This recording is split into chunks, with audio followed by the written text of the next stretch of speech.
Isang grandiosong palabas ang naganap sa Grand Finals ng Mr. and Miss Olive C 2012.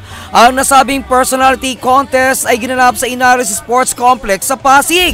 Sinimulaan ang nasabing search ng mga makukulay na costume ng mga candidates para sa kanilang regional costume parade.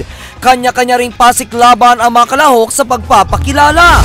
My name is Minette Macaraeg. I'm Cynthia Celine Ramos. This is Johnny Cabrasca. Hi, I'm Roshane Bautista. I'm Aljon Lucas, Michael G. Matienza, Jonathan Pido, 21, from Banaan Peninsula State University. 23 lalaki at 24 na babae ang naglaban-laban para sa nasabing titulo. Kabilang sa mga tumayong hurado ang pageant star na si Ovet Recalde, ang humble millionaire na si Sammy Azor, ang mga beauty queen na sina Gian Casuga at Moriel Orais, at ang presidente mismo ng Samstray na si Mr. Jim Acosta. Ayon kay Jim, kumpara sa naunang search nila, mas maraming candidates ang mga sumali ngayong taon.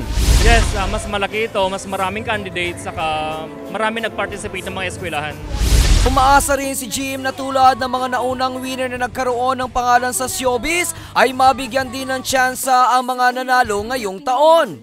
Yes, yung dating first batch na nanalo talagang nagkaroon ng karir. Ngayon, dito sa second batch, yun yung pinagpipray namin na sana magkaroon din sila ng karir. Kasi ang slogan namin is Stardom begins with pimple-free and blemish-free complexion.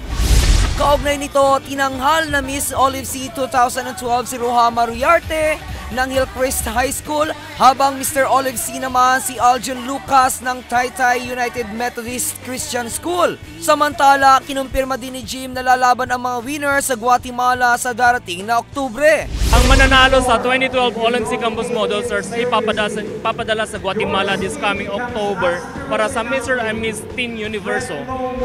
Ako pa rin si Attorney, ang inyong kaliga sa mundo ng showbiz para sa ST Showbiz Chismis.